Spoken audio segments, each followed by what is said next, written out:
So hello, everyone. Thanks for joining us. I hope you had a good networking session just now. You had a couple hours to network, that's all part of this conference. Is very important to network with as many people as you can. And this session is on public and private services. That's part of this final conference on the EU AFD research facility on inequalities. We're going to be looking at inequalities in terms of public and private services.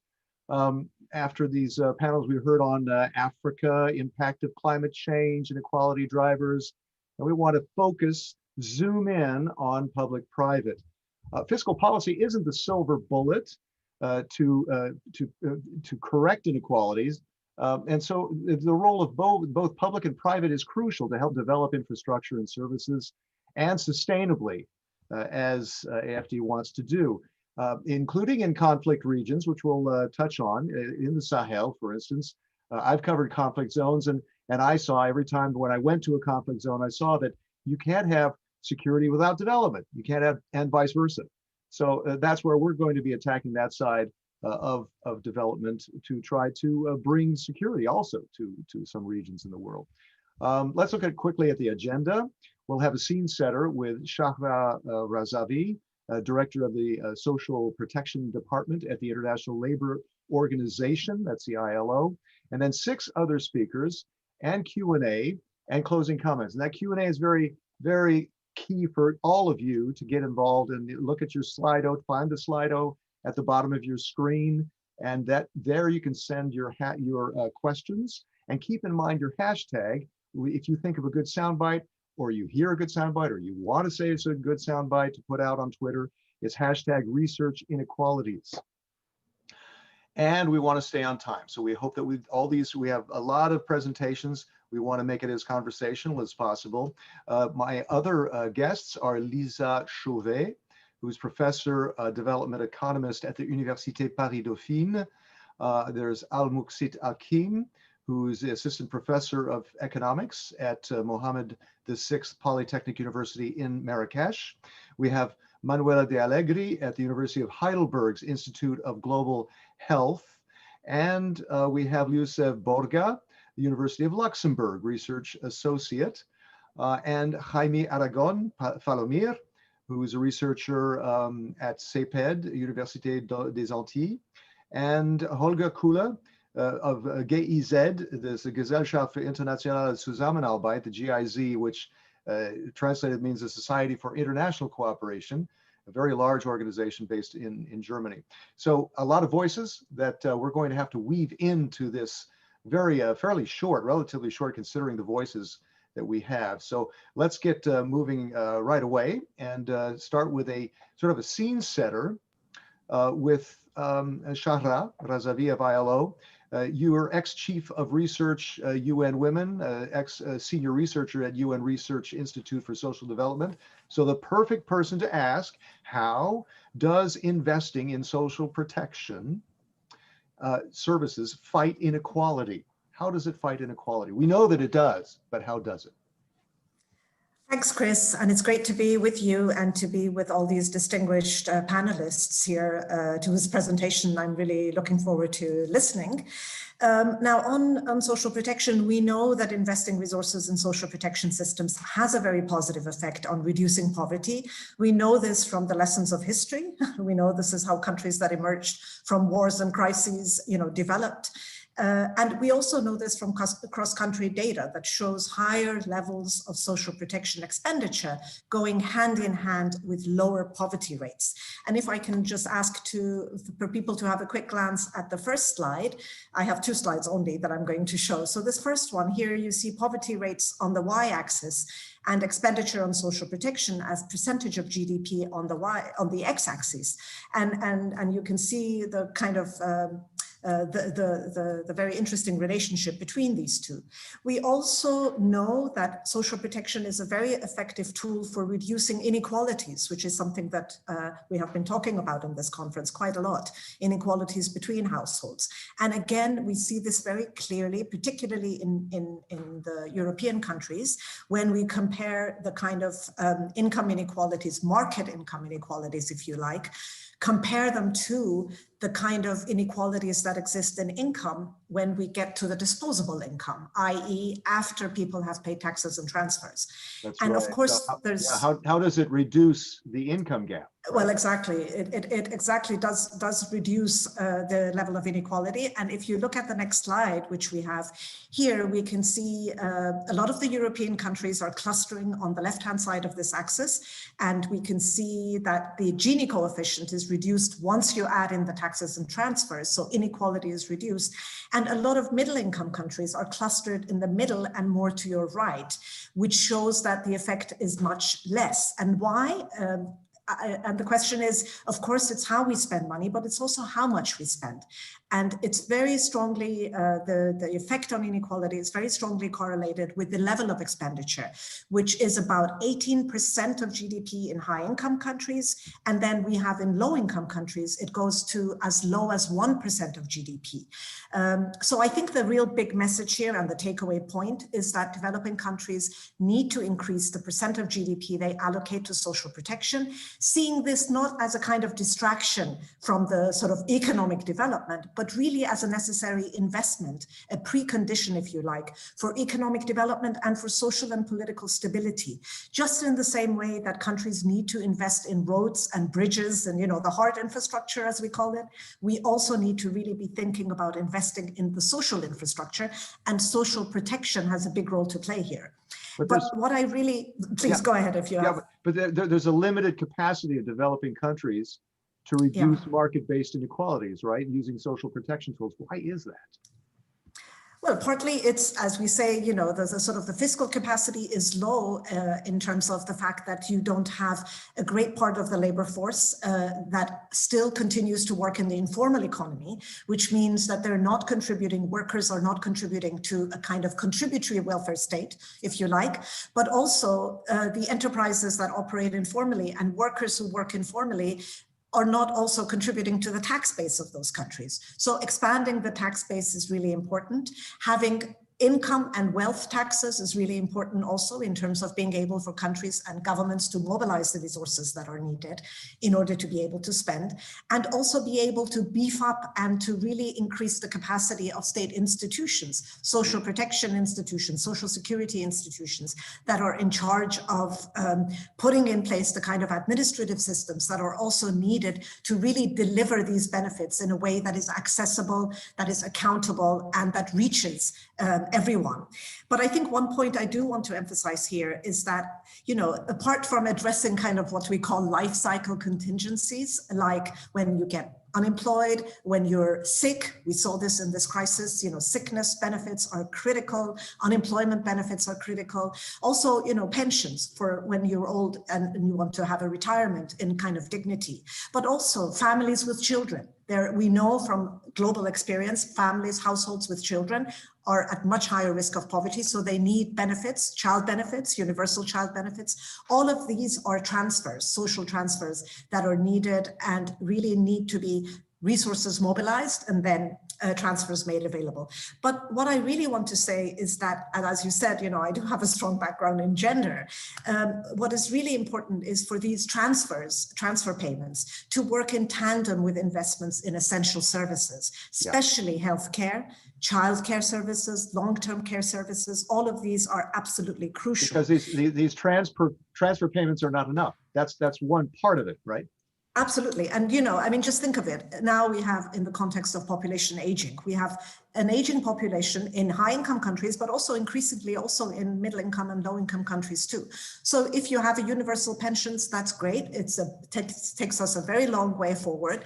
But if you have pensions, but you don't have the kind of long-term care services that are affordable and of good quality, then people end up spending all of their pension on hiring, you know, some help that they need in order to be able to, you know, sort of get on with their daily activities. Or if you have, you know, child benefits, but you don't have any affordable childcare services. That is particularly crucial, I think, in terms of women's labor force participation, because having to do the care work for children really means that very often women end up doing, you know, part-time work or informal work, or they get slotted, you know, in and out of the labor market in a way that doesn't allow them to accumulate the kind of benefits that they need through a contributory system for having a decent pension. So these quality services, having accessible, affordable, and good quality care services in particular, I think is really important. We have a triple effect. They help countries build the capabilities of children, of people who need care. They help women, particularly reduce the time that they put into unpaid care activities. And we saw what happens in this crisis when those kind of activities grew, and it had a very detrimental impact on women's labor force participation. And also, these care services are a very good engine for employment generation. Yes, and moving out of this crisis when whole sectors of the economy have been decimated, investments in care services are one sure way of creating jobs. And if they come with social protection and there are quality jobs, then I think we really are able to reap that kind of triple dividend.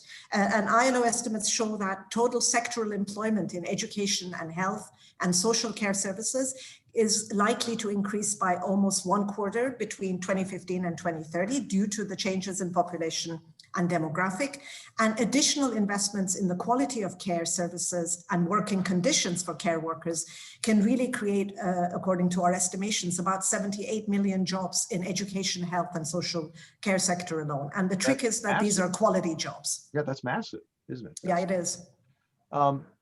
Yeah, I think you finished your presentation at this point, right? That was it, I believe. Or did you have more to add to that?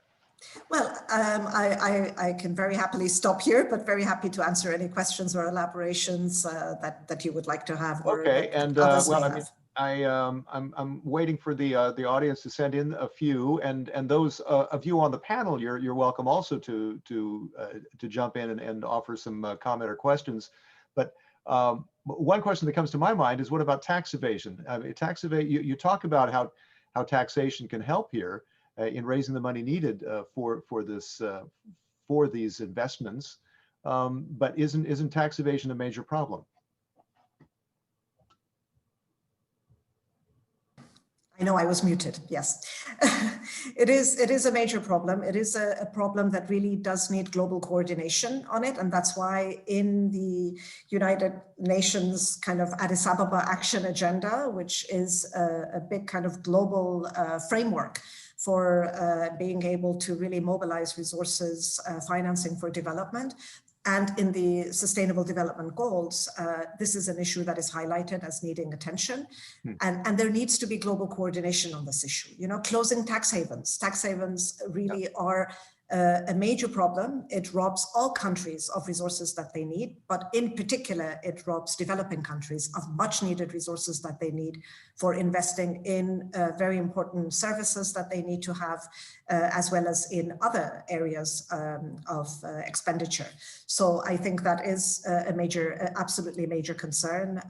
Being able to also have proper taxation of multinational corporations that currently evade paying sufficient taxation, that's also a major area. So there is a lot more that needs to be done in terms of being able to have countries coordinate globally so that we create a level playing field that all countries are able then to kind of mobilize resources domestically for the investments that they need to make. And can you give me an example of investment, especially on the private side, because we know that there's only so much public investment, and every government is strapped. But there could be a lot of opportunity for private investment if it's done right. Where do you see that? Can you give us an example? You mean in terms of private sector investment? Yes. Well, I mean, for example, there is obviously in let's say the care sector, there are opportunities for private sector investments, but these need to be very well regulated because we know in many countries, in many developing countries where there aren't enough public care services, there are kind of bottom-up developments of things like childcare services, long-term care services, childcare services in particular. But very often the problem with private sector investment in these sectors is that if they have to recuperate their running costs, it puts services beyond the reach of average families. So that's one concern, and that's why you need inequality. There you have the happy few that have those services. Absolutely, absolutely. You have the relatively better quality services if they're provided by the private sector that become available to people who can afford the fees, and those who don't have to rely on the few public services that exist. And the other problem is the conditions of work in some of these services. Talking about labor, you got the informal sector that absolutely. is very much involved in the care sector, and you get them out of the informal and into the formal sector, right?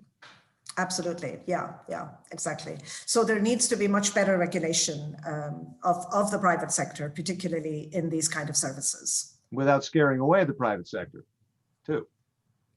Yeah, exactly. There has to be an opportunity for them. Yeah.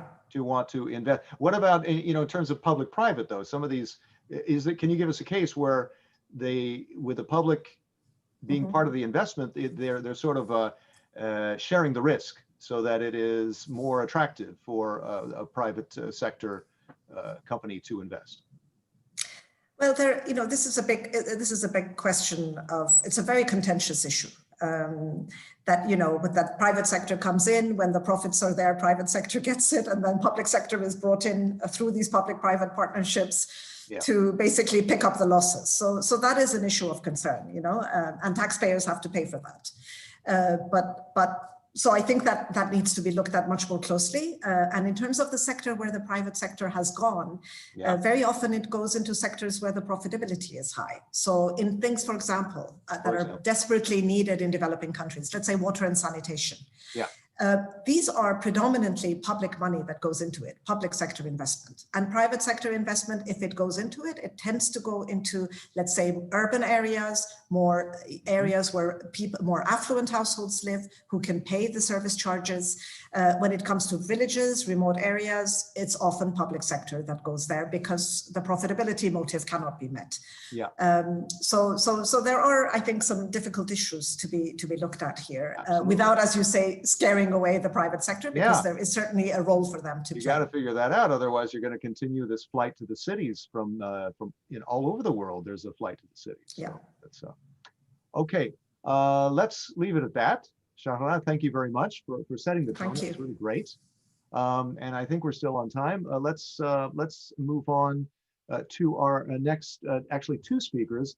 It's Lisa Chauvet, professor at the Université de Paris-Dauphine, at the Institut de Recherche pour le Développement, and Al-Muqsit Hakim, assistant professor of economics at the Mohammed VI University in Marrakesh. On taxation, as we've been just talking about, I guess we're going to push this along and drill deeper on taxation and inequality. Lisa, Muqsit, please. Thank you, Chris, for giving me the floor. Can you see my slides? Let's see. Yeah. I think we're going to make that shift momentarily. So I don't see them yet. Let's. No. There you go. You got it. Thank you. Thank you very much. So I'm Lisa Chauvet. I'm now professor of economics at the University Paris 1 Panthéon-Sorbonne, but at the time. D'accord, ça a changé. No, but no, yes, ça a changé. But quand même à Paris still. Anyway, okay. Yeah. So thank you for inviting us to present this TaxInec project, which is a project looking at the relationship between taxation and inequality, which has already been discussed a little bit. So the motivation for this project was the emerging consensus at the Addis Ababa International Conference that domestic resource mobilization, DRM, would be key in the financing of SDGs, and notably key to achieve SDG 10 on inequality. And so this is with in mind, we had in mind this question of whether this financing strategy would be relevant and adapted to achieve SDG 10. And so the project is articulated around three main questions. The first one being whether inequality improves or, on the contrary, deteriorates individuals' attitude towards taxation, with in mind this idea that if you want to raise and to increase domestic resource mobilization, then you will need people to be more willing to pay their taxes, notably in developing countries. And the second topic looks at the other way around relationship, that is whether increases in taxation and more generally episodes of fiscal consolidation affect health inequality. And finally, the subtopic looks at the incidence in terms of income distribution of different fiscal systems. And all three topics look at the evidence of sub-Saharan African countries. And topic 3 even examines 3 case studies, Côte d'Ivoire, Mali, and Senegal. So let me now sequentially present quickly these 3 topics. So on the first one, which beyond myself involved also Marin Ferry, Siavash Eslami, and Laure Pasquier-Doumer. Basically, what we do is we measure at the individual level the preferences of individuals for taxation. That is, whether they feel that it's important to pay taxes, whether they feel that not paying taxes is a problem. Just wait a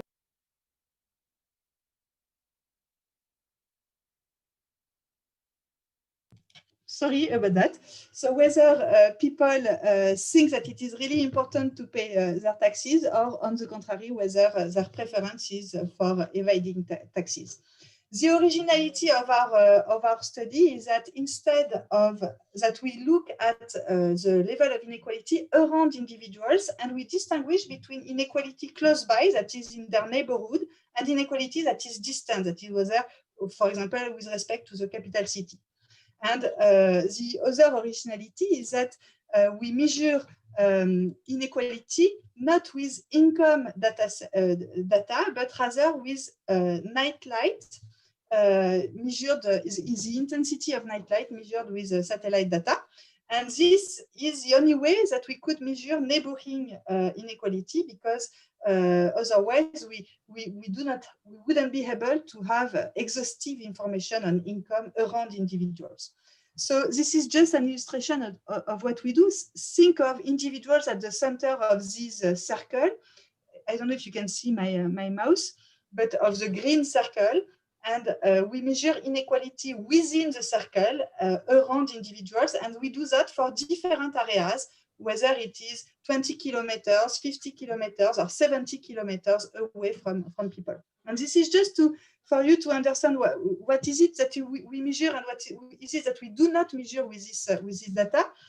On the right-hand side, you have the case of Johannesburg, as you can see, which ends up with a very low level of inequality given our measure. You have the Gini coefficient here that is very small compared to other areas, because overall there is the area is very unlighted.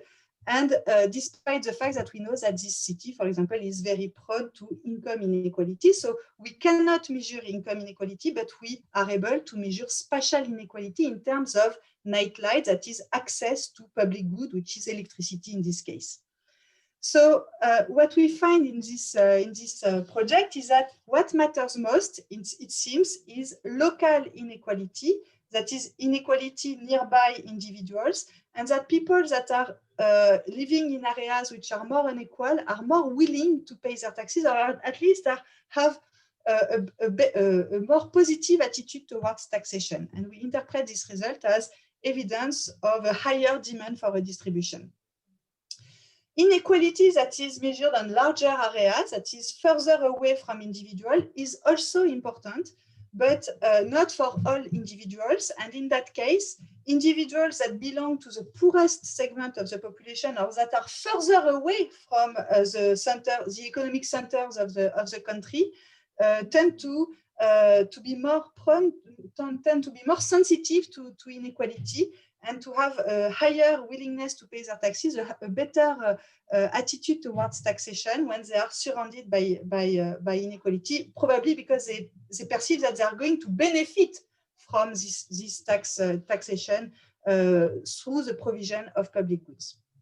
Now, if we wanted to derive some recommendation from this analysis, then it would be that indeed the demand for a distribution of individuals is very important if you want to increase their tax compliance, that is their willingness to pay their taxes, and whether they perceive that they can benefit from this taxation is very important, and that poor citizens that are located far away from the center, from the economic center, that are located in regions that are very poor, would benefit more from and would be more likely to have a positive preference for positive preference for taxation in that case.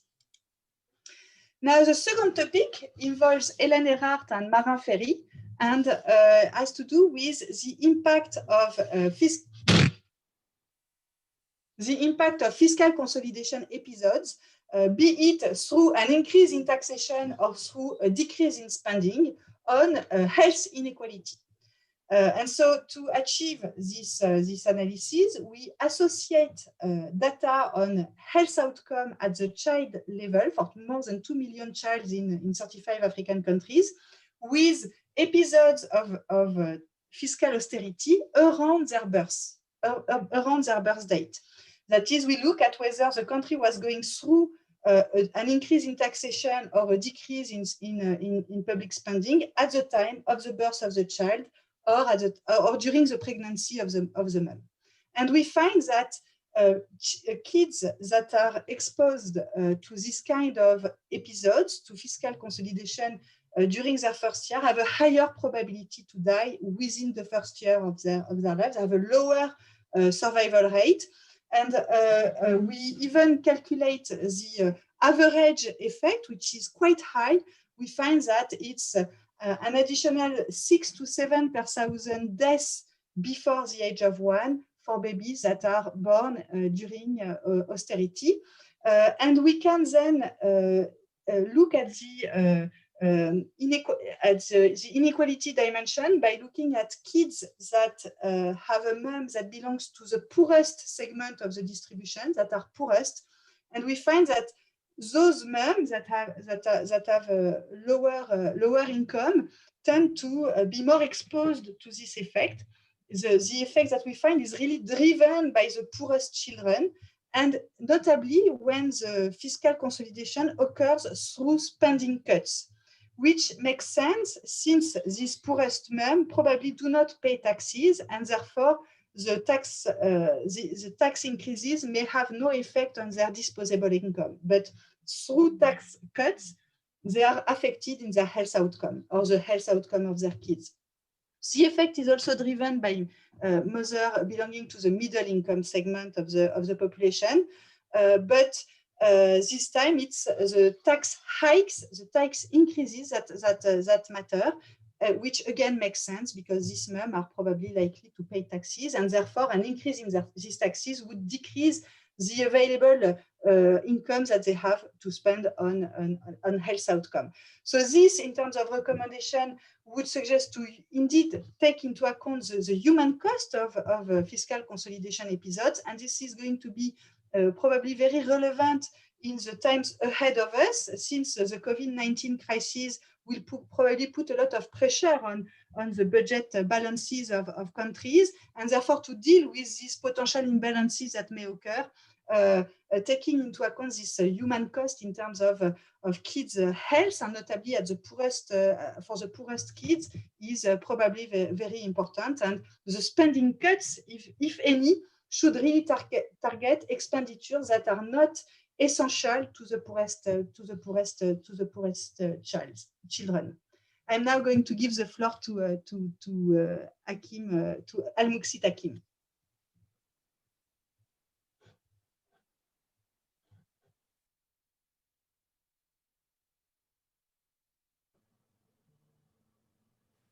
Sorry, I was mute.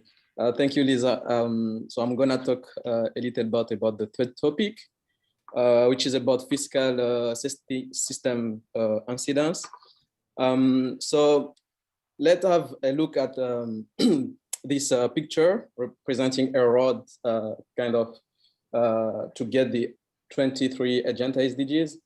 And I consider this long way to the SDGs like not a kind of straightforward, but you can think of like a road with many turns, and each turns may represent a challenge And from my point of view, one of the, and I'm sure many of you agree, one of the main challenge is how to finance these SDGs. And that's why Lisa said earlier that domestic resource mobilization is a key to achieve these SDGs, mainly because to achieve SDGs, we need we need more infrastructure in terms of health education. We need to set up an effective social protection. And a crucial component of this DRM is the fiscal system.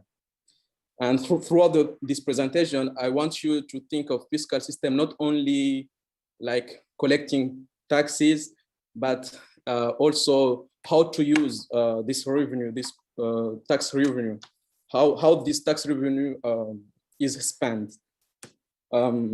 Because this is important because when you collect tax, you may worsen the effect on poverty, because if you collect more taxes on poor people, you are likely to increase poverty in the country. You can see many evidence in the literature, like the works from CUQ Institute, finding that, you know, in some countries, in developing countries, fiscal system is likely to increase poverty. And we need to make sure also that, you know, the public spending, you know, are benefiting more to poor people. So a second challenge we need to think about is how this DRM align with SDGs, notably SDG 1, which is eliminating poverty, and SDG 10, which is reducing inequality.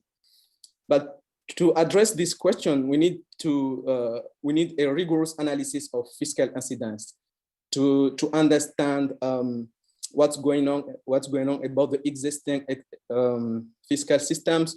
What lessons can we draw from these systems? And that's exactly what is talking about in this, what we are talking about in this project. And the objective of this project is to compare the fiscal systems incidence of 3 West African countries, mainly Mali, Senegal, and Cote d'Ivoire.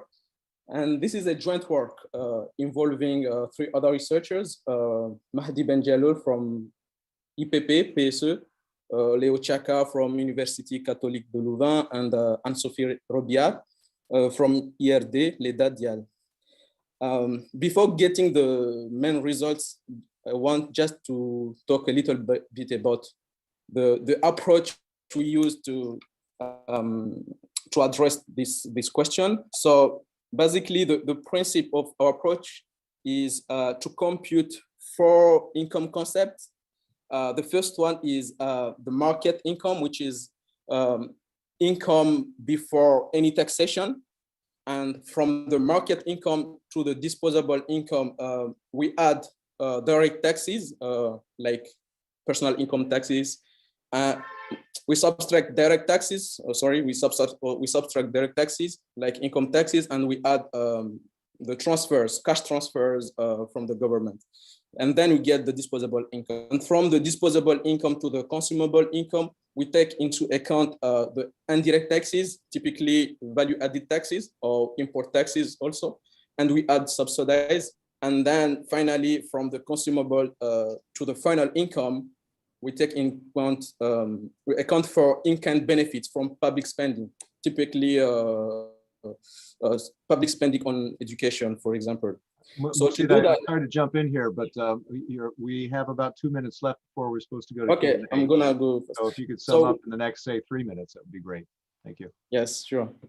We combine many sources, household surveys, and we use an interesting platform, which is OpenFisca.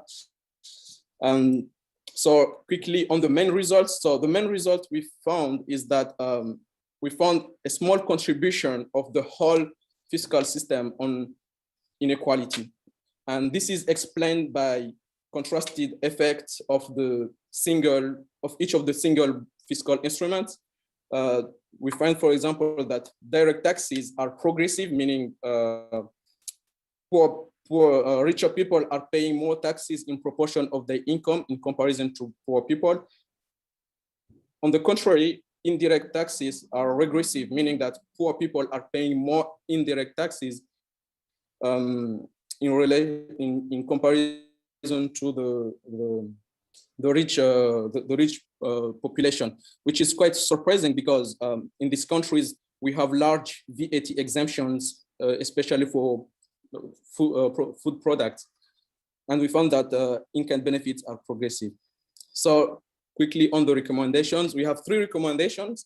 The first one is to expand the reach of direct personal income taxes by improving information system. What we are talking about here is, for example, to reduce the size of the informal sector, or at least to make the country more able to collect tax from informal sector. And the second recommendation is to re-examine the exemptions of the indirect taxes and to make them better targeted the poor people. And the third one is about the data, because when we were doing this exercise, we faced many challenges in terms of quality of household service data, and we have a lot of problem to get some fiscal data that would allow us to improve the quality of the analysis. So in conclusion, 3 main messages I want you to take away from this presentation. The first one is related to the first topic presented by Lisa. They show that there is a strong link between demand for redistribution and the willingness of individuals to pay taxes in Africa. And the second topic show that human cost associated with decrease in spendings, notably among poorest segment of the population. And finally, we found a small contribution of fiscal systems to SDG 10 due to contrasting effects of fiscal instruments. So thank you for your attention. Thank you very much, Muxid. Thank you. And thanks to Lisa. I think what I'm going to do is I do have a couple of questions here, but I'm going to save them for the Q&A later during the session so we can stay on time and move ahead to Manuela de Allegri at the University of Heidelberg's Institute of Global Health. And Manuela, you're going to be talking about health spending on Burkina Faso, Zambia, and Mali, right? Malawi. Good afternoon, everybody, or I should say good day, in case somebody's following from a different time zone. I do not see my slides yet, Chris. I don't know if it's just me. It might take a second or two. Here we go. You're all set. Okay. So again, I'm very pleased to be here with all of you. My name is Manuela de Allegri. As Chris mentioned, I am at the Institute of Global Health in Heidelberg, Germany. I'm not German, though I'm Italian, as you can tell from my accent. And it's my pleasure to present work, which is actually not only my own work, but the work of a relatively large team of people listed on this first slide, and spanning the work across 3 countries. I'm gonna basically present my slide by looking first at what has motivated our work. And what has motivated our work was the observation that a number of policies have been set in place over the last few years to promote universal health coverage. We're looking specifically in this project at the health sector. And universal health coverage, as many of you know, is one of the fundamental goals stipulated within Sustainable Development Goal 3. And a lot of research has gone into assessing the effects and the equity effects of universal health coverage policies.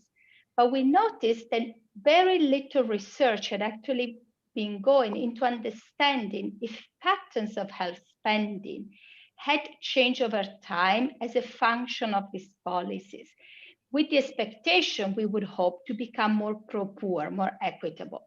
And that is exactly the research question we set to try to answer. So we tried to understand if and to what extent the distribution of health spending had become more equitable as a function of the introduction of these policies, and to try and explore heterogeneity at multiple levels. So between different providers, for example, public versus private providers, mission hospitals versus public hospitals, looking at rural and urban settings, looking at different regions, different districts. A little bit also depending on data availability within each country. And the tool we use is a widely used tool to assess equality in health spending, use traditional economics, benefit incidence analysis. The only thing we did a bit differently is that instead of just looking at public spending, we looked also at overall spending. So we tried to also generate an assessment of the system as a whole. And in addition to this, we combined this econometric analysis with geospatial analysis. So one of our team members is a geographer, and he's very willing to follow me in my crazy idea that geospatial analysis can be combined with econometrics. And this was a learning experience together, so to say. We have worked, as Chris mentioned at the beginning, in 3 countries, Burkina Faso, Malawi, and Zambia, purposely selected because we knew that in these countries, a large number of reforms targeting universal coverage had taken place. And because we knew we needed access to a lot of data. So we needed to be well connected locally with good research partners, and in particular, have good policy links to be able to have access to this data. So I'll be very explicit as to why we've selected these countries. And what have we learned from our work? So as I mentioned at the beginning, we had 3 countries. We looked for developments over time, which means for each country, we have 3 time points. We look at curative services and maternal care services across levels of care, public and overall spending, across providers. You can just imagine the amount of tables that we have generated with this study.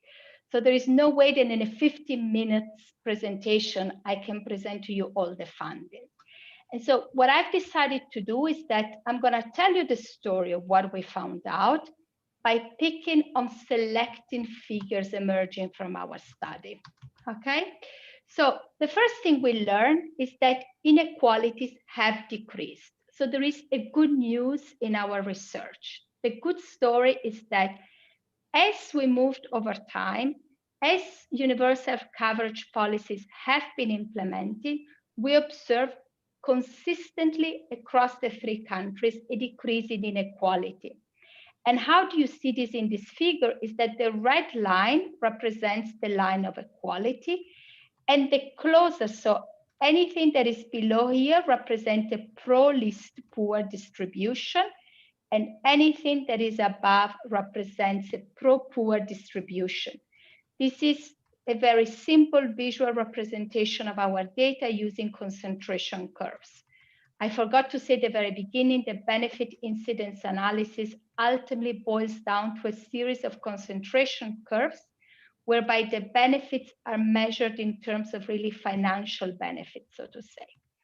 So the closer these lines are to the red line, the greater the equality. And you can see that the green line, here you have an example from Burkina Faso, gets even for this specific set of services, outpatient curative services, to become pro-poor in 2017, very markedly so for public spending, and also so when we look at overall spending. So when we also factor in donor and out-of-pocket expenditure. This is the good news. And this is the good news we observe across countries. It's not always exactly the same. I'm not going to tell you that across the 3 countries for each and every service we observe this pro-poor pattern, but across the 3 countries we observe decreases in inequality.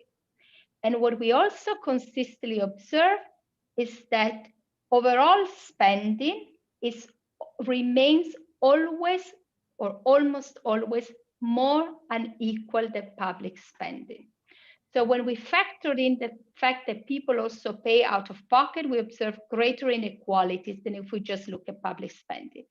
And in a way that is not really surprising, I would say.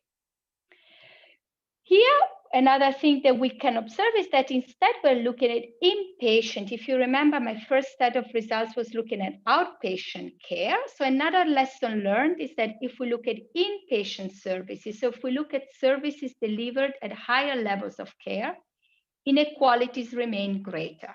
And this is consistent across the countries.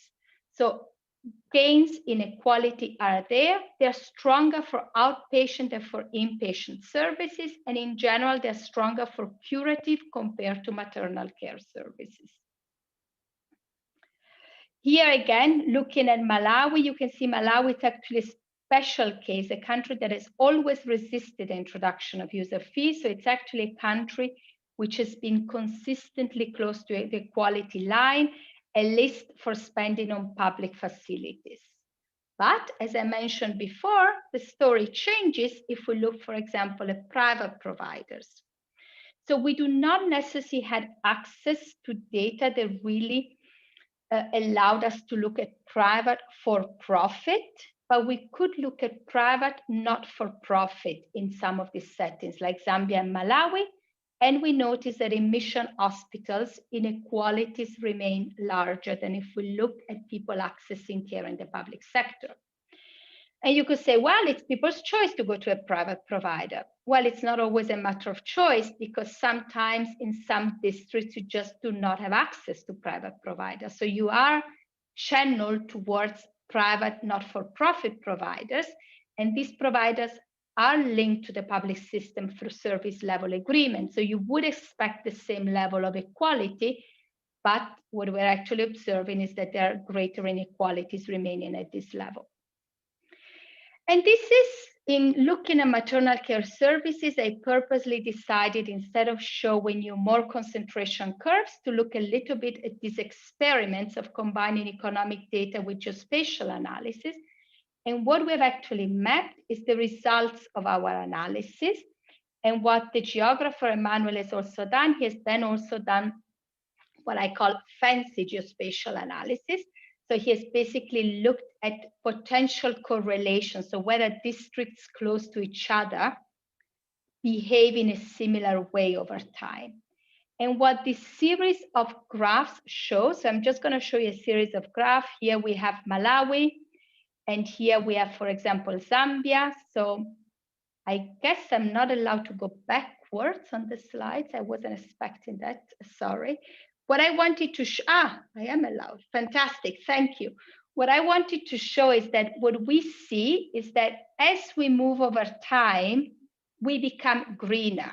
All the countries become greener, okay? So reinforcing the story I mentioned before, we're moving towards more equality, but there are persistent heterogeneity within countries.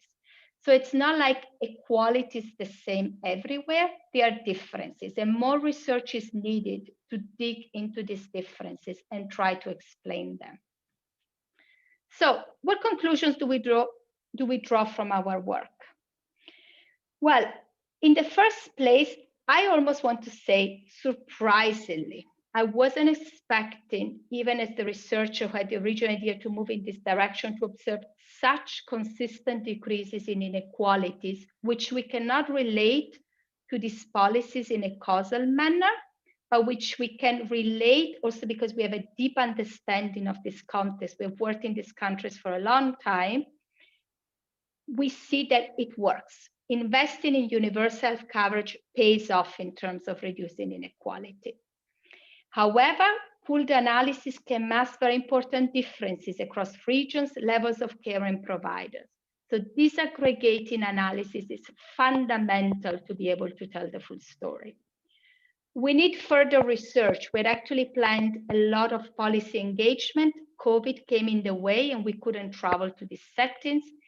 And more than not just being able to travel, everybody was very worried with COVID, and there was limited ability to really engage locally to fully unravel the causes of this heterogeneity. But this is absolutely planned as further work.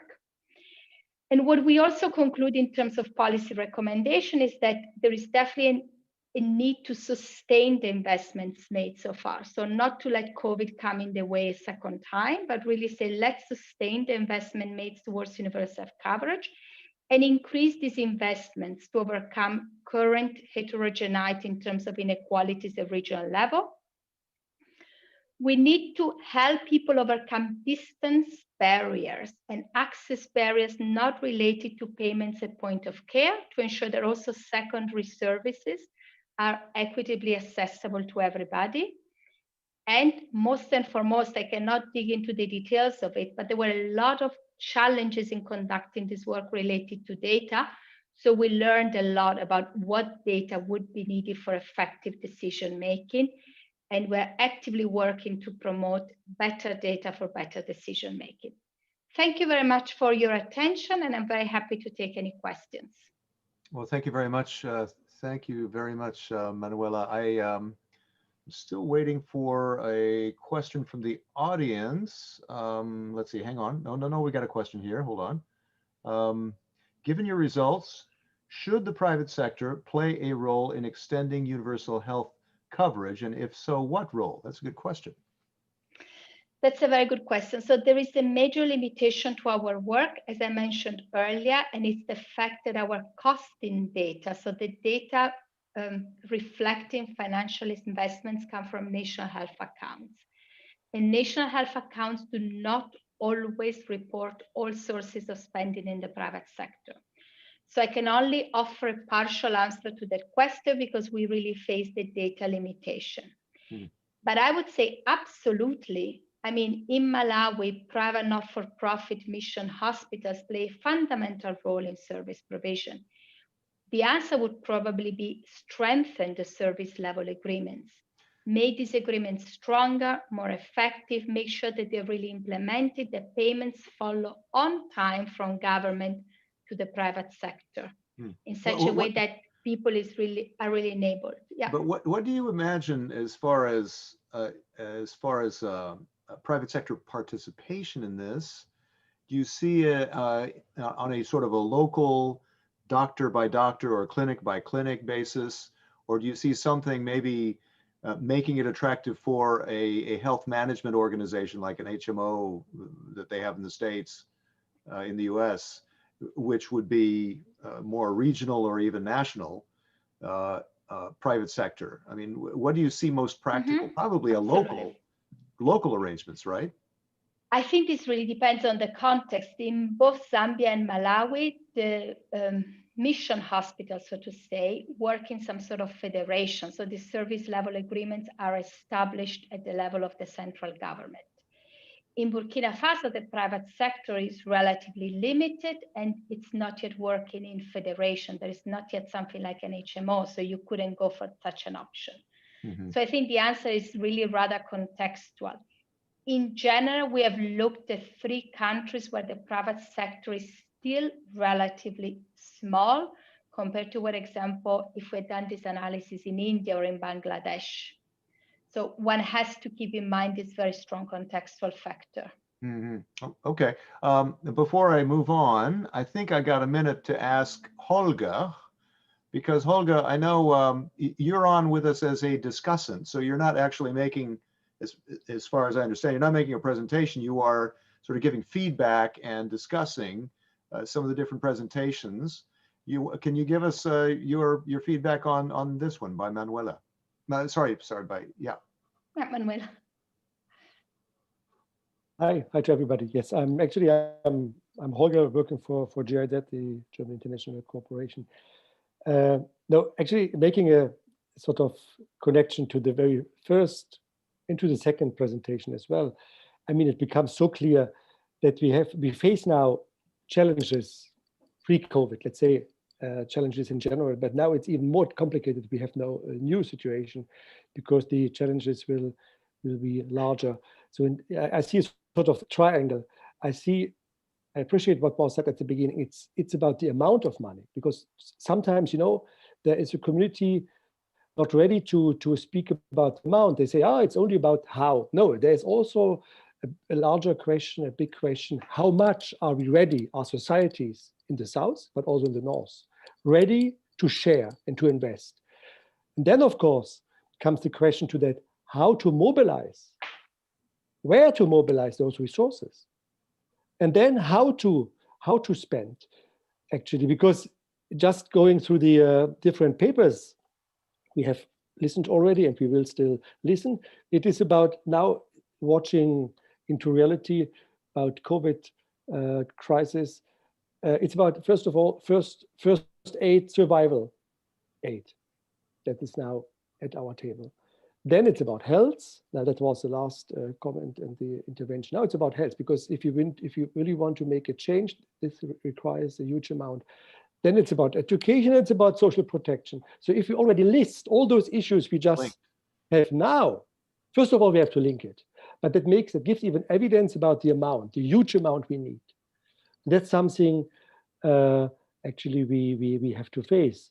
And that message is very strong. It's all together. It's about how to mobilize and where to mobilize. Then it's about the amount, and then it's also about the how. But that is also interlinked. And here I would, let's say, somehow recommend, because I was also asked at the very beginning to give a sort of comment or idea of what to do next. Because as I understood, the European Commission is very much, let's say, an expectation to see new period of that research. So following up the question, what has to be what needs to be done now? What is the sort of implementation you would, as a researcher, recommend? So I would, first of all, I would recommend to put all those three dots together, and then to draw some conclusions. Okay, let's try to get back to that toward the Q&A after the break.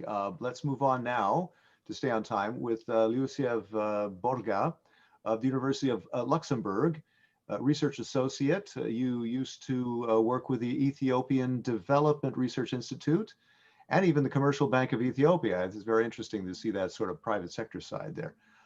You're speaking now on social protection programs in Ethiopia, India, and Peru, workfare, employment guarantee, cash transfers. A lot of interesting issues there. Lucia, please. Thank you, Chris. Hello, everyone. I'm pleased to have this opportunity to briefly present the summary of the research facility that the University of Luxembourg has conducted in the past couple of years. I'm presenting today a joint work with my colleagues, Professor Conchita D'Ambrosio and Raphael Catin. So the overall objective of this project was to conduct an original global thematic research on the drivers and dynamics of economic and social inequality, and how distributive spending policies come into play. To this end, we focused on so far understudied areas in this research arena. And we focused on evaluating three large-scale social protection programs in three different continents.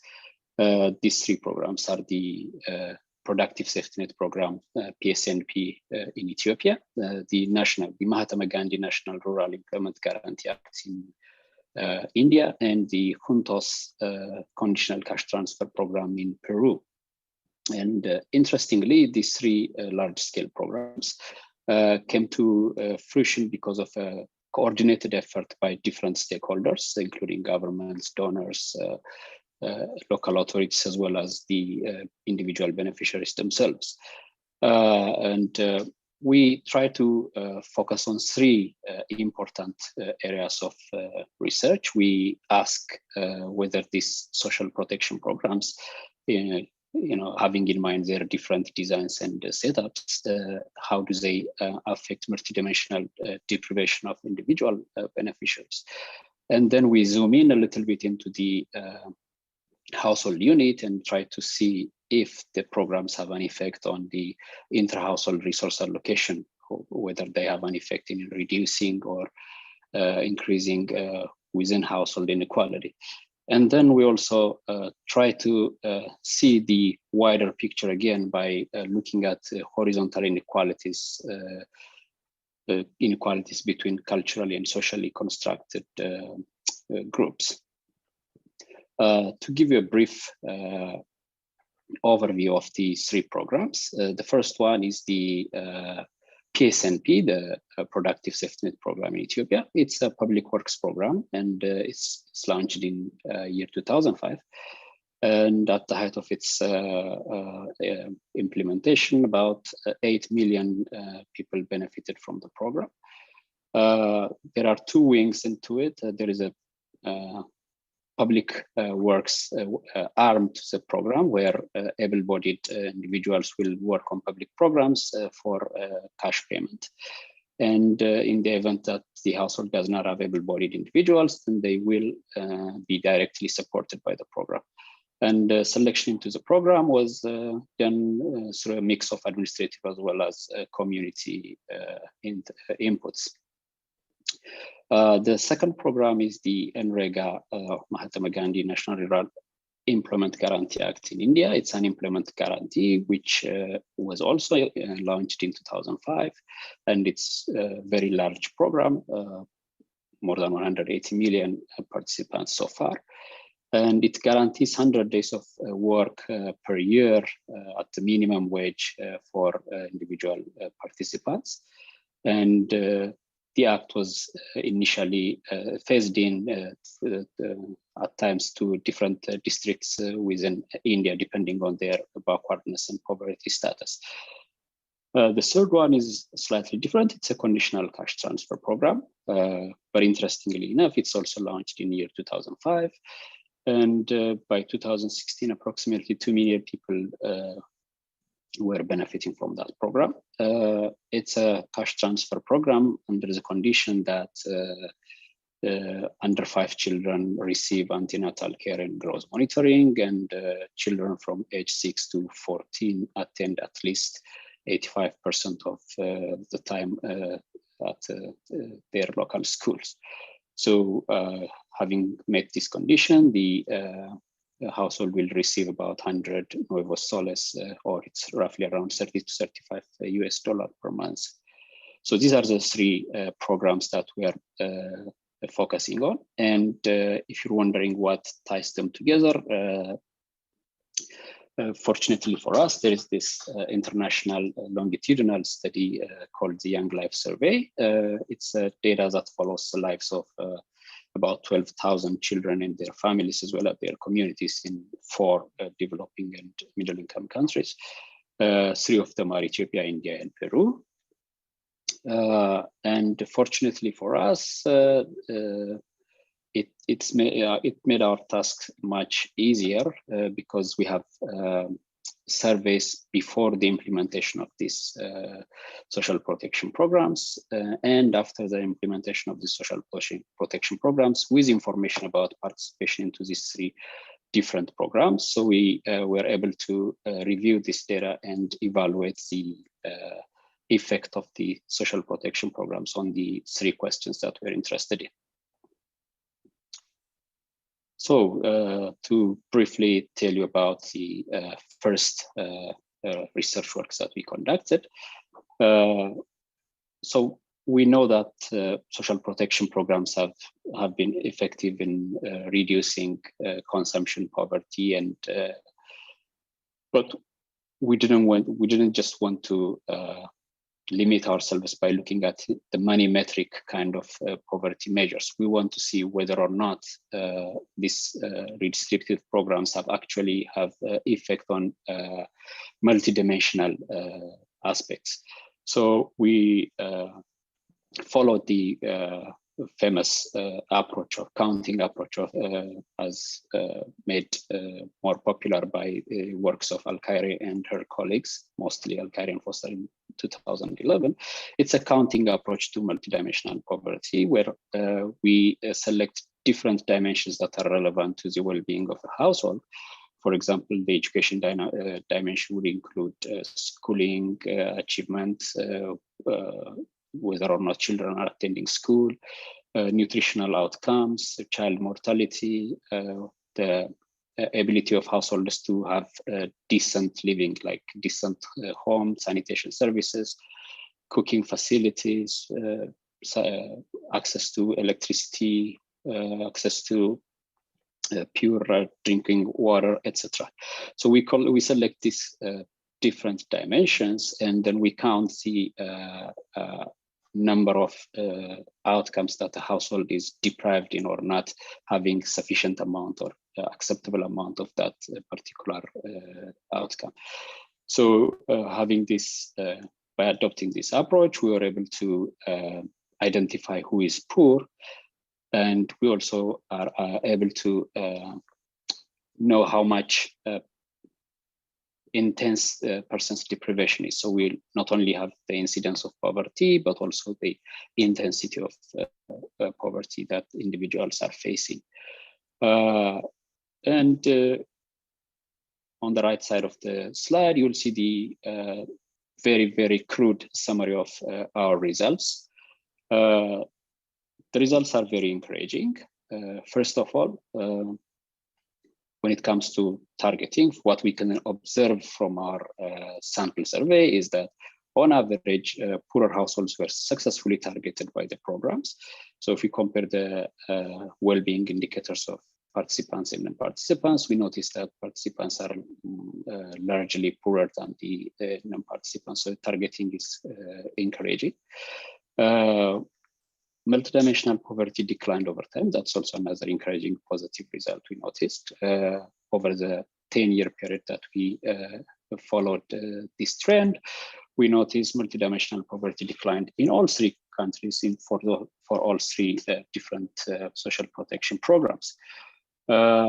We also noticed that both incidence and intensity of the poverty measures show progress. That is, we've seen a decline in intensity and incidence of poverty, but we also noticed something important where the effect we found was very large for those people who were severely poor in the beginning. So people who are deprived in at least 50% of the indicators that we consider, they seem to benefit the most from these social protection programs. When we look at the longer term effect of the programs, whether these effects were sustained or not, we also observe a very encouraging result in that impact on asset formation, school attendance of children, as well as some of the living condition indicators showed a sustained sustained improvement over the time. So this was an encouraging result, so to say. So, but the most important thing is that these programs seem to work largely for the severely deprived individuals, and this might call for a reconsideration of the amount and the size of the benefit, and probably also in the sense of targeting. Having this general look on the impact of this these social protection programs on multidimensional poverty, we then moved on to zoom in to the household level. And we do this for an important reason, because normally we know that standard poverty measures are done on the household level.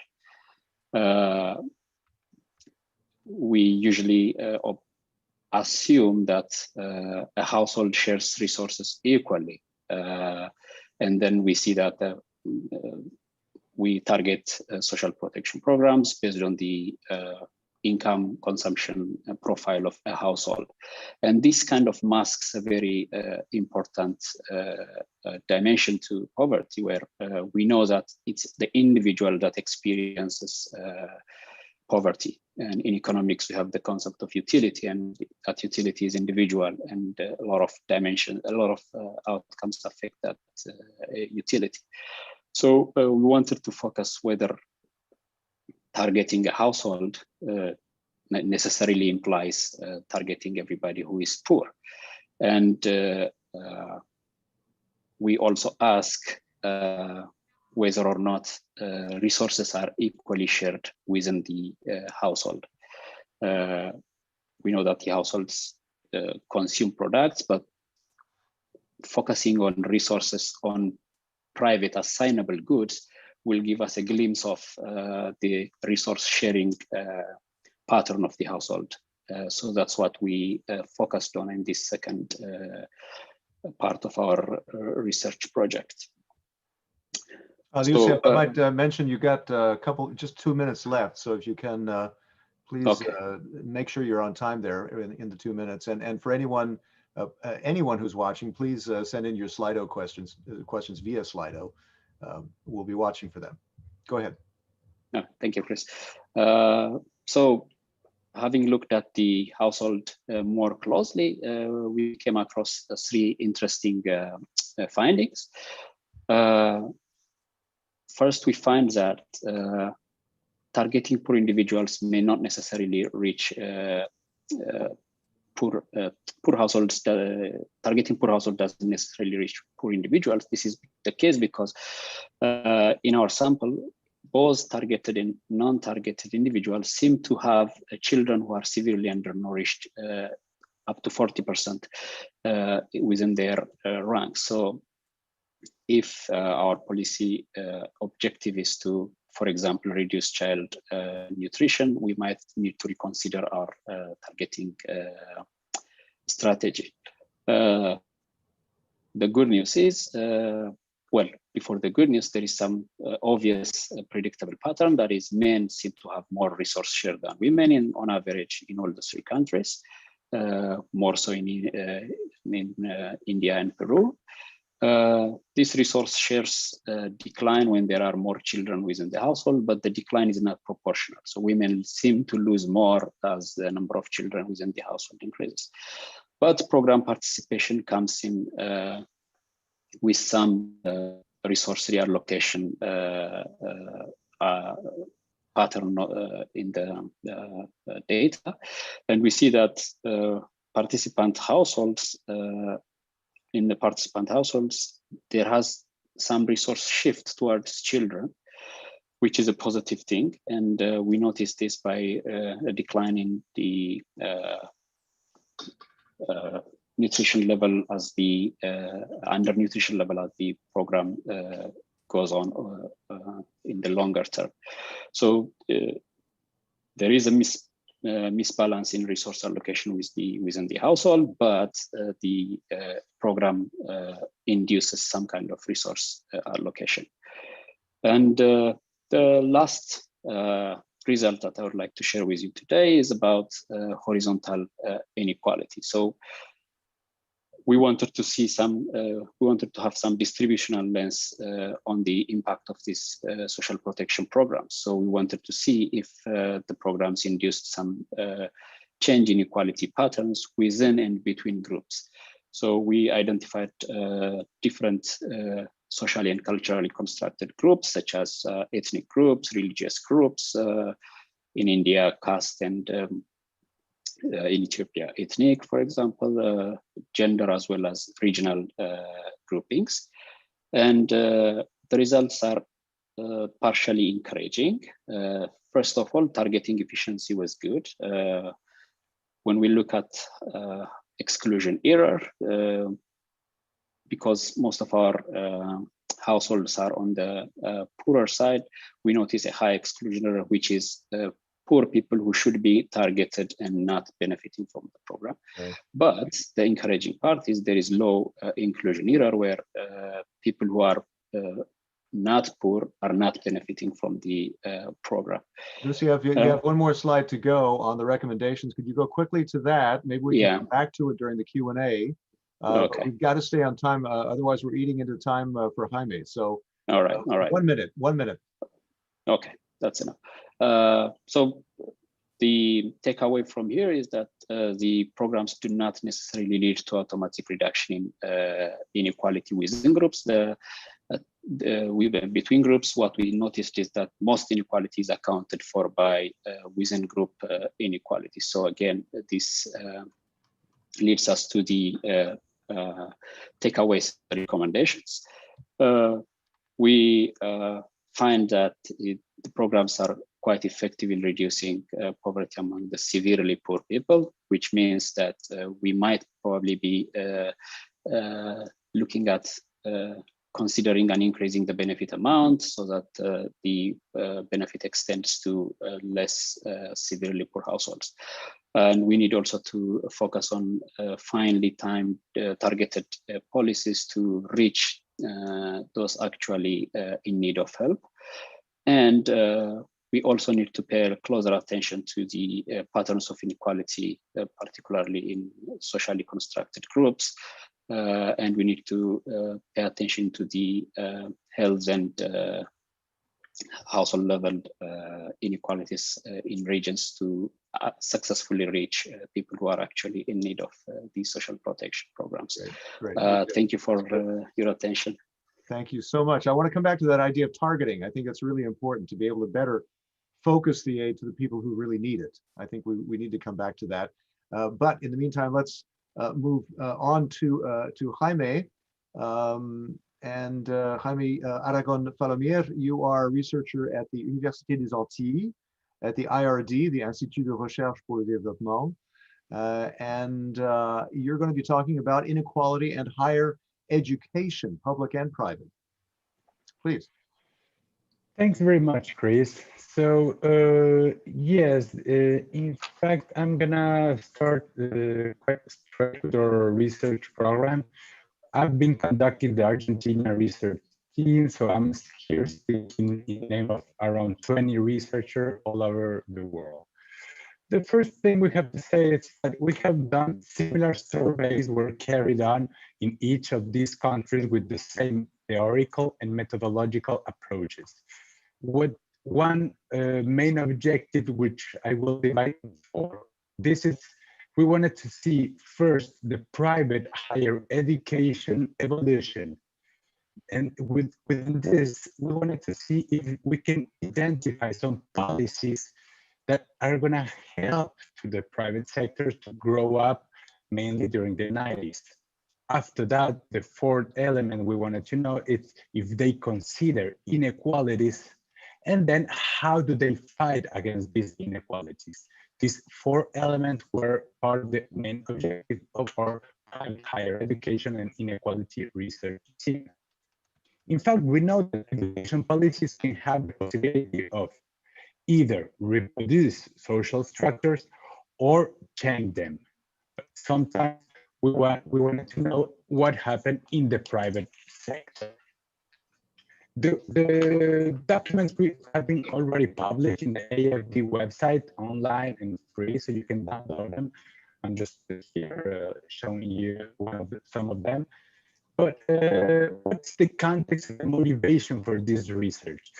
First of all, because according to the UNESCO, those who have between 19 and 24 years old are enrolled at the level of high education. It's growing all over the world. So this is really important to keep it in mind, because in some countries, it's going to be maybe 11% in the Democratic Republic of Congo, 7% in India, Senegal, or Vietnam, 4% in Mexico, and so on. However, this growth, it's showing us deep social inequalities that we can characterize through different results that I'm going to present today. First of all, we have to keep in mind the inequalities that are still striking all over the countries to the access in these private higher education institutions. The second element is that according with the adjustment plan from the World Bank and the IMF during the 90s, 80s, they wanted to relieve public spending, and with a second assumption, which is taking out this public investment, it's gonna make that we're gonna open the private market in the education, which is gonna be regulated a little bit like Adam Smith will say, with an invisible hand. So the bad ones are gonna close the doors, and then the good ones are gonna still be working. 30 years later, we just saw that it's not exactly the case.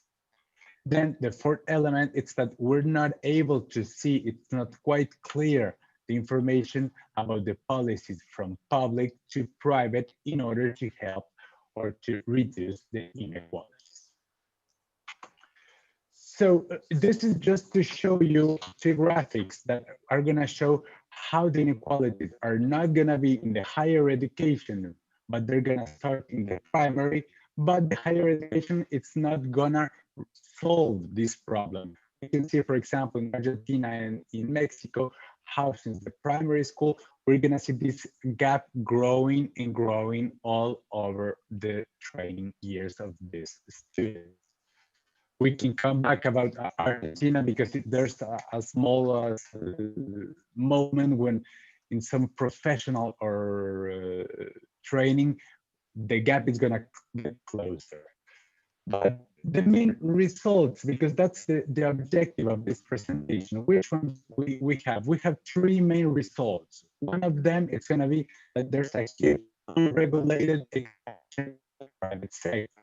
The second, it's that there's a lot of barriers, new barriers that are not going to allow everybody to get in. And then there's a diversity of quality. Jaime, can I interrupt here? We've been kind of struggling trying to hear what you're saying because the signal is not very strong. It's very unstable. What we would like to do is to come back to you if we can, and I'm told we will launch the video, and then we will see if things work better and come back to you. Okay. We also want to hear from a little bit more from Holger Kula, and everybody who's watching, please send in your questions that we can get to after the break via Slido, and we're collecting them now. So please continue shooting them in to us. And at this point, I guess we're going to cut to a video, right?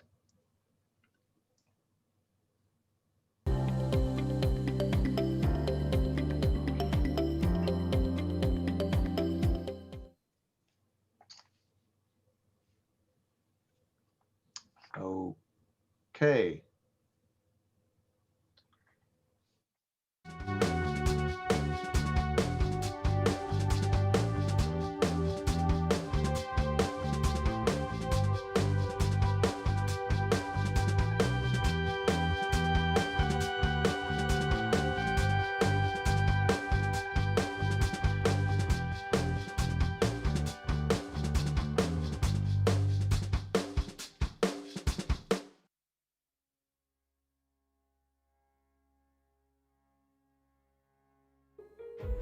From AFD, Agence Française de Développement, we want to tell you what the EU AFD Research Facility on Inequalities is, the projects we are carrying out, and our main research findings. The EU AFD Research Facility on Equalities is a programme funded by the European Commission and managed by AFD, aiming to improve knowledge and understanding of economic and social inequalities, their determinants and underlying mechanisms at different spatial levels, as well as the most effective policies and approaches to reduce them.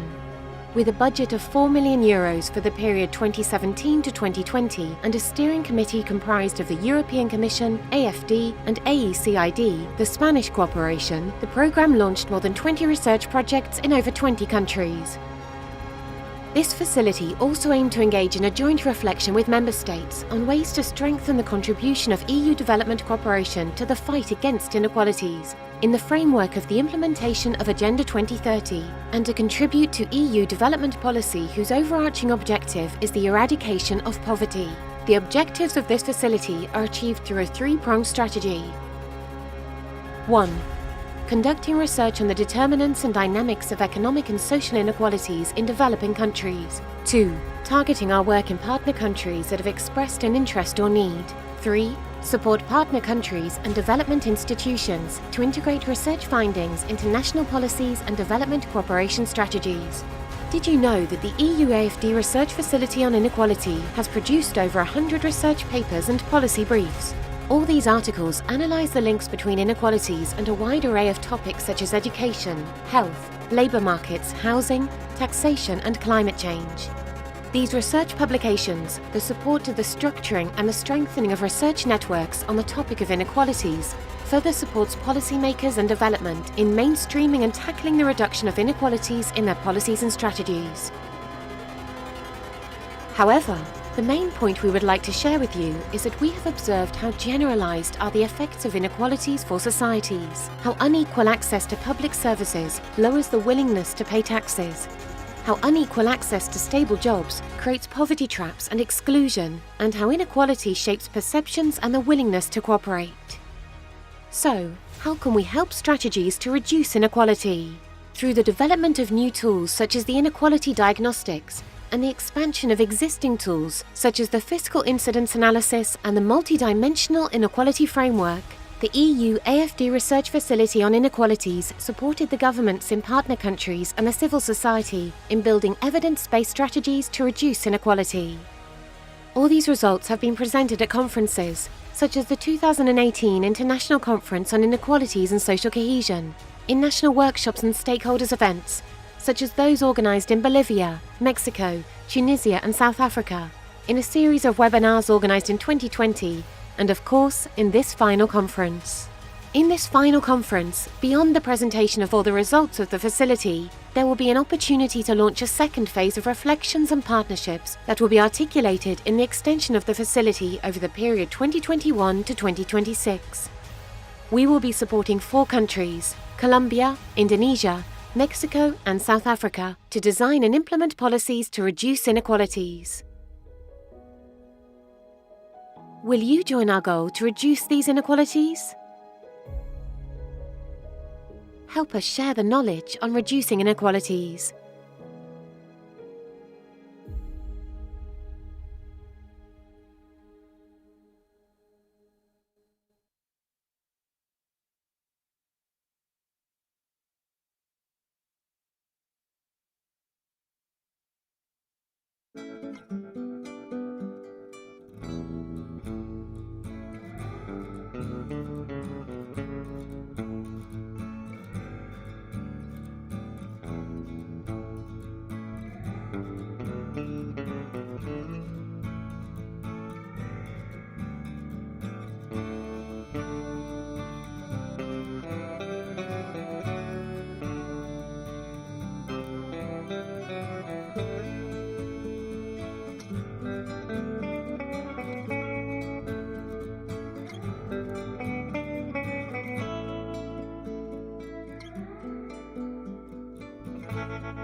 So welcome back to our discussion on public-private, and I think, Jaime, you have a different set of headphones, so I think your signal is going to be much better. And let's continue then with your presentation, please. Yes, thanks a lot, Chris. Okay, so I'm gonna continue with the results I wanted to present to you. So one of them is that we can see that the private higher education have been having an expansion, a rapid expansion since the 90s mainly. This have been deregulated, diversified, and quite heterogeneous. So we're not able to speak about the private sector as one. At least that's one of the conclusions we arrived in these studies we managed. So we can see that this huge inequality between the institutions can be seen between institutions, between the countries and within the countries. Just for example, according to the UNESCO again, the private sector, it's growing and growing up. For example, 60% in India of the students in the higher education are in a private, 13% in Vietnam, 22% in Benin, 25% in Argentina and Mexico, and so on. But one of the main things we have seen, we have had as result, it's that the quality, it's gonna at the same time have a huge gap from those who have really good research laboratories and those who have just small and tiny institutions. The second element I would like you to mention is that the conditions of access are not the same. So most of the institutions have different ways of access, and sometimes they're gonna have these meritocratic and economic barriers for the elite institutions. The third element is that the labor market after the training studies, it's not gonna be exactly the same. So this is one of the main things we have seen. We can see, for example, in this map, how in Peru and then in the Democratic Republic of Congo, there's been a huge expansion. So there is private and public sector all over the country. and the private is going to be normally more important than the public in one hand. In the other, we can see that the high quality institutions are going to be based in the capital cities, mainly Lima or Kinshasa. So this is at the same time going to structure a difference and a new inequality. The second result we had is that there are some new barriers, like economic and cultural, and we have to keep them in mind. So sometimes they're going to be, for example, if we say that the private sector have helped to get access, especially to lower and working classes, this is not synonymous or translated as a reduction in inequalities of access, of conditions during the academic training, or to in the integration of the labor market after the studies. It's going to have a huge difference between the elite and the working class institutions. We can see that these barriers are going to be based normally in this meritocratic or cultural background that the students already have from their families. The second element is that this is going to structure a division between the elite and the working class institutions, and sometimes they're going to be competing, but other times, they're going to be the be competing with the public sector. We already saw that at the end, some small institutions based for the middle or working class sectors are going to have a devaluation of the diploma that in the labor market are not going to be accepted, unfortunately. We can see this, for example, this is the second case, for example, in Senegal, there's not a single private or public institution in the east of the map, as you can see here. That's going to show us that for Senegal, again, the institutions are going to be based mainly in Dakar, so it's at the same time going to fracture from a geo-spatial or territorial way. We can see at the same time in the graphic to the left, in the case of Mexico, how the upper classes can access to the elite private universities and how those who belong to the middle and the lower classes are not going to be able to access to this. So we can see how the yellow one is going to be quite on top, and then the orange, which is the middle and the lower classes, are not going to access to these institutions. The third main result is that we can see that there's a huge contrast between the public and the private, and we're not able to say that in many cases it's the same case. So, for example, in the private sector, we have sometimes a lot of regulations, some accreditation according with the state that it's gonna prove and it's gonna guarantee a sort of a quality in the institutions. In some others, there's not gonna be a single control from the state. This is gonna differ logically from one country to another. This is gonna show us that the private sector is completely heterogeneous all over the world.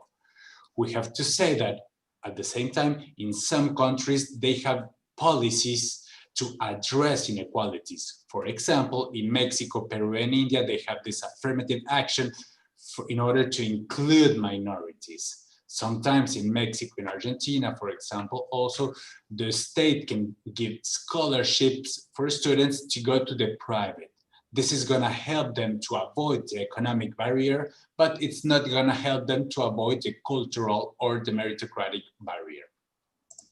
Just again, to give an example, Vietnam, we can see both cases, the Democratic Republic of Congo and Vietnam.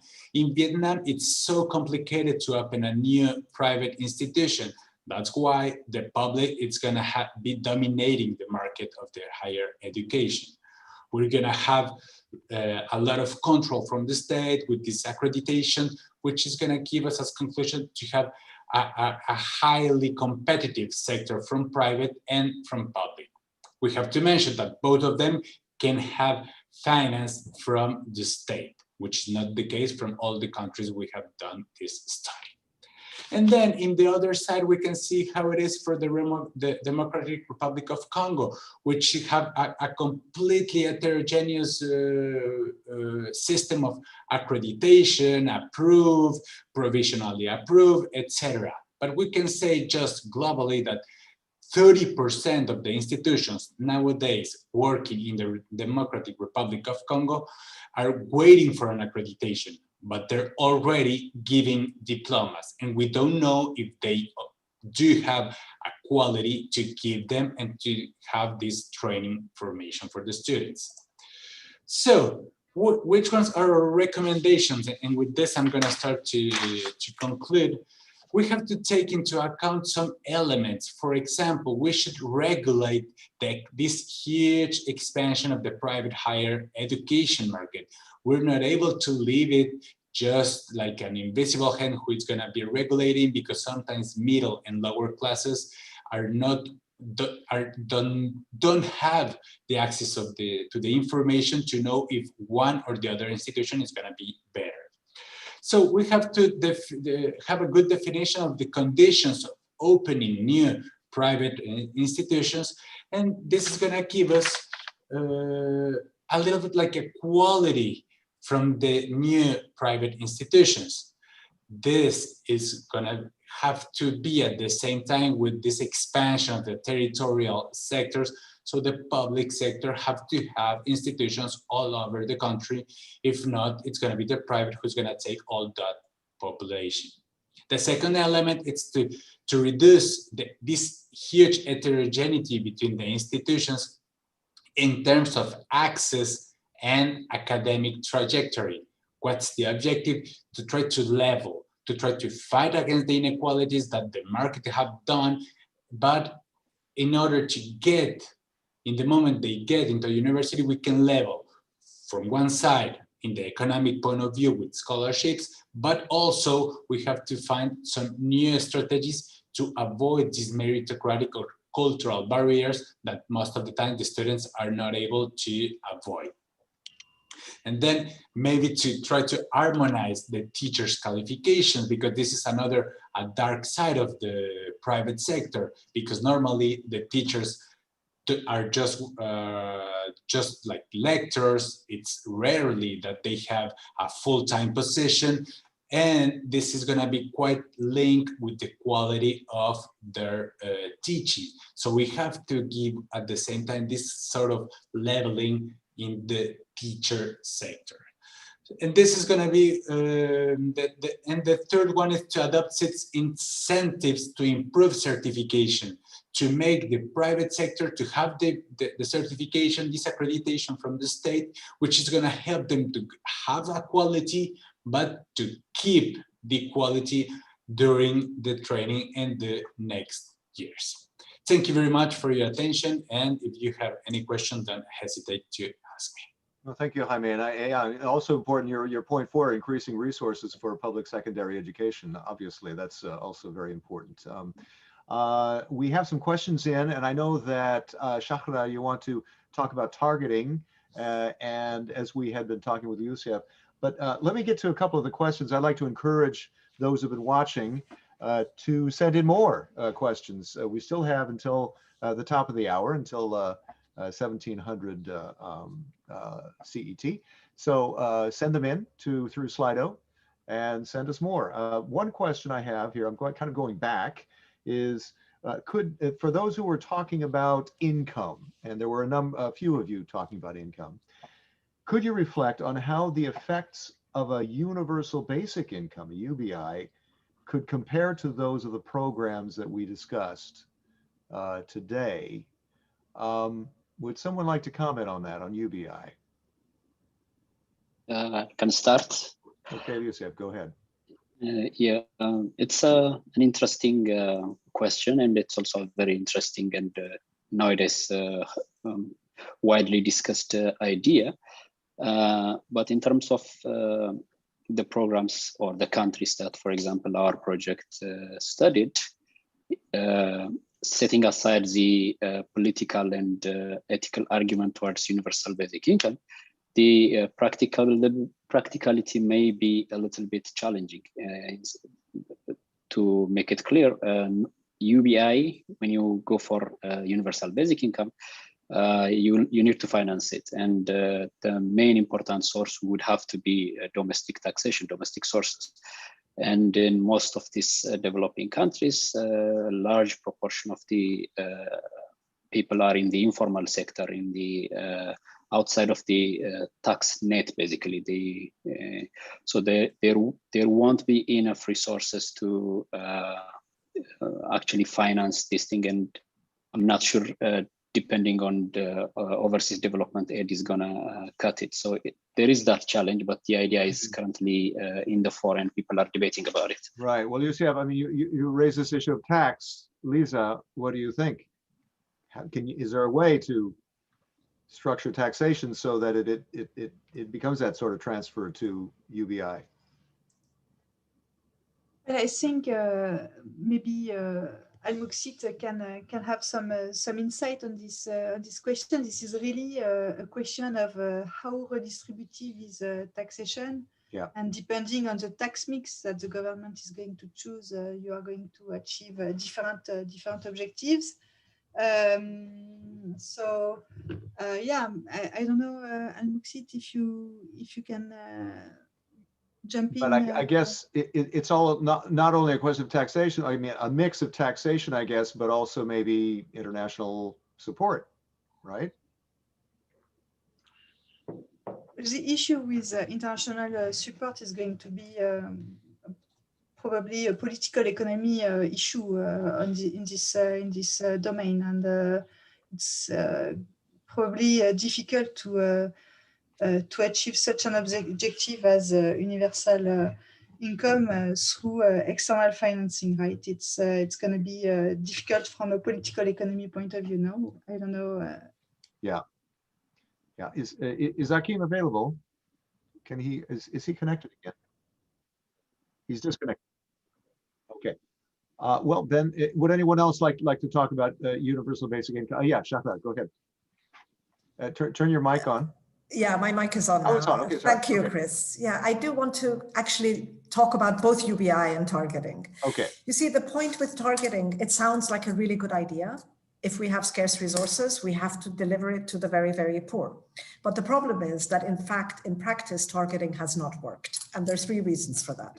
One is we have very good studies that show that there are huge exclusion errors, particularly in the kind of countries where, in developing countries, where you have very limited data and information.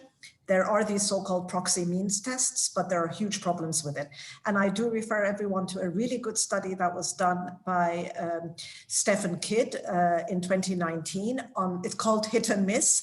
And what he showed is that out of 25 programs with coverage, which had coverage, about 12 of them, that's almost half of them, had exclusion errors that were above 70%, i.e. they were missing almost 70% of the people they were supposed to target.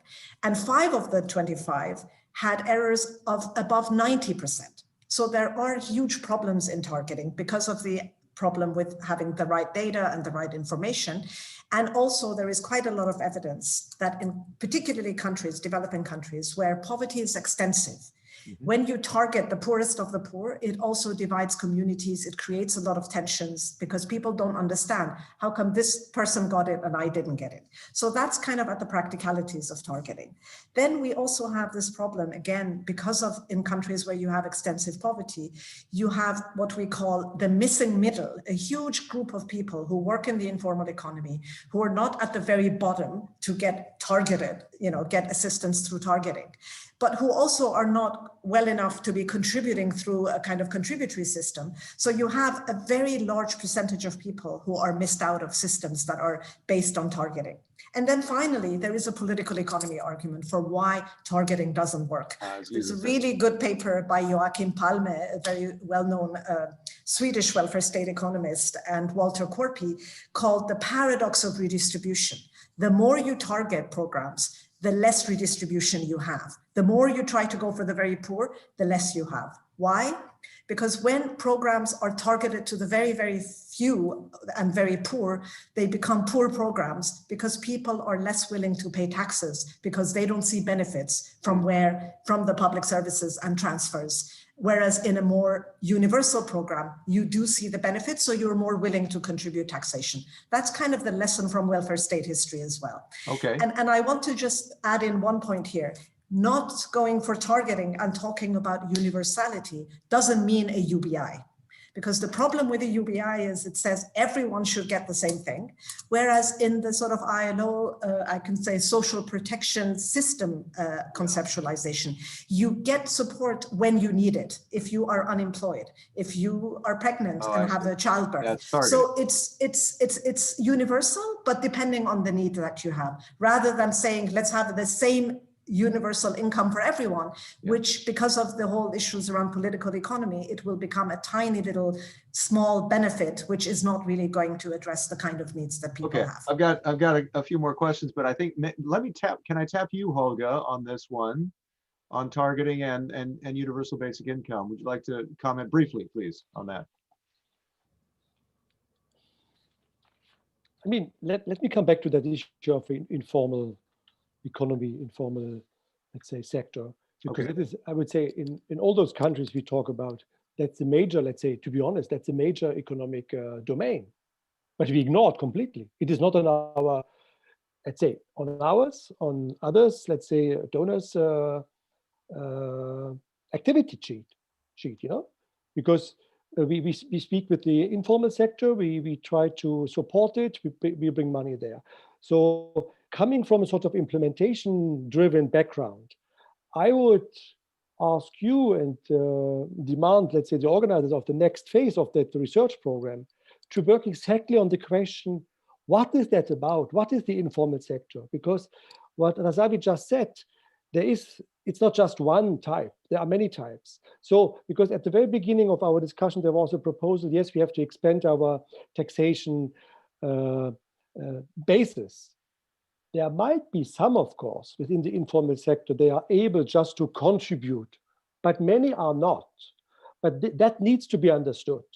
So that's one of the, let's say, suggestions I would share with you to work on that.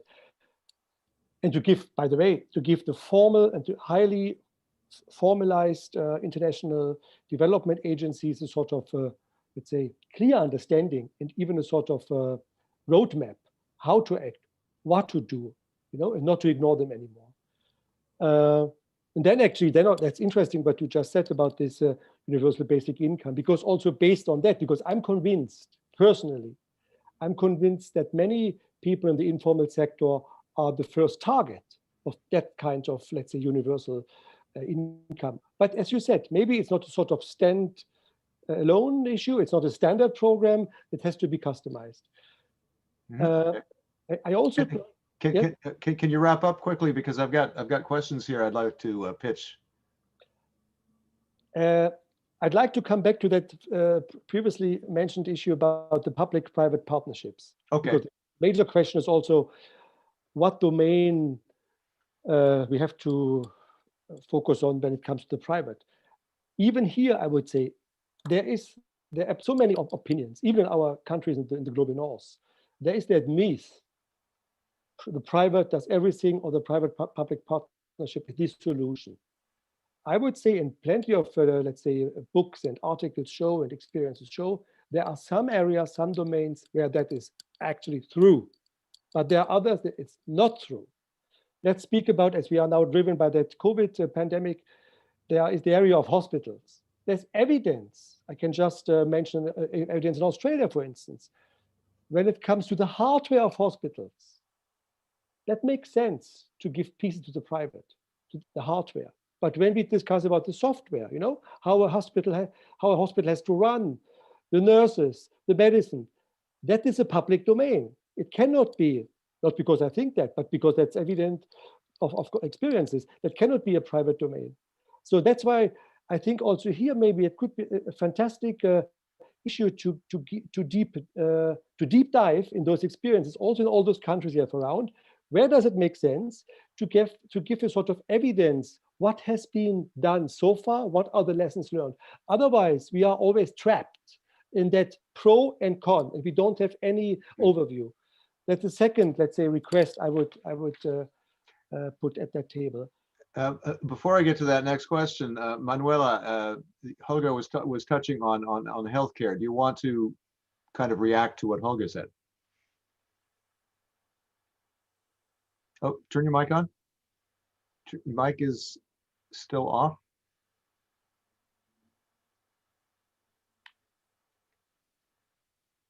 Still can't hear you. Can you try to click it back on?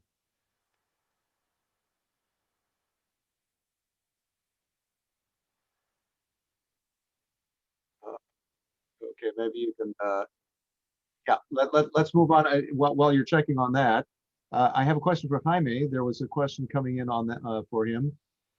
In the public-private duality, how do you manage to keep regulation relevant enough to both address educational needs and reduce inequities? Tricky, isn't it? Yeah, definitely. Well, first of all, the regulation is going to give us, I try to conclude this sort of leveling between the training and the university years. So what's the main thing? It's that normally the public are going to have this sort of accreditation or this way of regulating how and which how they're going to have a sort of quality, and then the private, sometimes they're not going to have this sort of regulation. I don't know if they wanted to hear about this accreditation, because it's one of the subjects more interesting and it's more complex for us also, because each country have their own way to give this sort of accreditation. So if we don't have a sort of homogeneous way of giving an evaluation to this or that institution, we're not going to be able to have a quality standards that are going to be respected. Okay, good. Let me move to another question. This one, we can start with Lisa for this one. Do you think that your results on the impact of fiscal consolidation could inform future recovery strategies, especially in the context of the increase in COVID-related indebtedness? Yes, this is really something we want to examine, how the results that we found. It was a year before COVID, so we did this research before the crisis.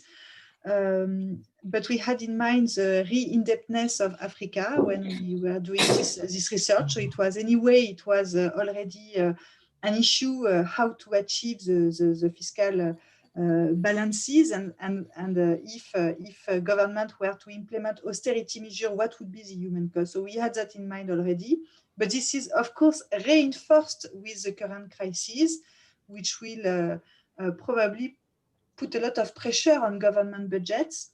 This is something that we need to examine more in detail, how the spending cuts, and if we can find data on that, the kind of spending cuts, how this affect child mortality on average, but also child mortality with respect to the inequality issues that we were discussing, that is child mortality for the poorest and the richest segment of the population. So my answer would be yes, we will need to look a little bit more on the kind of tax of spending that matter most to provide some answer. But this is what the research suggests, that this human cost should be taken into account when designing the austerity measures that sometimes are required. You wanted Muksit to jump in on this as well, didn't you? On a previous point, but maybe we can ask Muksit as well about this. Do you think this fiscal consolidation could inform future recovery strategies, especially in the context of the increase in COVID-related indebtedness? Muksit, would you like to comment on that? Yeah, sorry. Yeah, about COVID issue, I think it's an important question on consolidation, because the COVID-19 has put a lot of pressure on especially finance public. And this is a question we need to think about. And I see that like the main challenge is, I mean, we have on the hand, the negative consequence of the COVID-19. On the other hand, we need to address these issues, but at the same time, we face a lack of resources. So I think, yeah, it's very kind of apropos, as you would say, right? Yeah. Yeah, but our research suggests that, I mean, when we did this research, the research, it was about before the COVID-19 happened. But I think that there is a room to improve the domestic resource mobilization and then to limit the fiscal consolidation. And especially for the indirect taxes, there is a room to improve that, to make this more progressive. And one way to, a further step of our study is to go further to analyze this indirect taxes, because there are lot of exemptions. Maybe we should more target the exemption, and we should be more able to tax rich people, and then we can raise funds to face the COVID-19 issues. Okay, I mean, continue on with that thought about the COVID impact. Do you think this is another question, do you think the current crisis will increase demand for redistribution and stronger social protection? Absolutely. Yeah. I think so. Absolutely. And the demand is even more important in sub-Saharan Africa, because in sub-Saharan Africa already we lack social protection. There are, I think,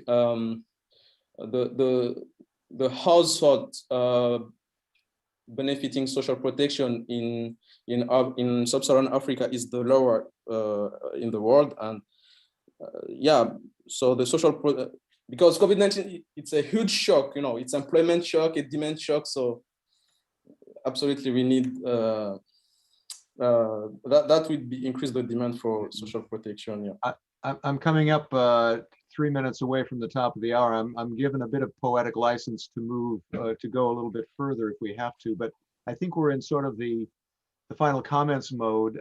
Manuela, though, we have a microphone on you now. If you took your headphones off, I think we can hear you probably, right? I'm not sure. Can you hear me now? Ah, yes. Oh, yes. Music to my ears. So, I mean, I wanted to come back because we're in the middle of a health crisis, and dealing with this health crisis and trying to seize this moment to move things in a different direction with the help of both public and private. Final comments on how you see the health care sector as a way to change things. Wow, that's a very difficult question to answer. I wish I had a magic stick and I could answer that.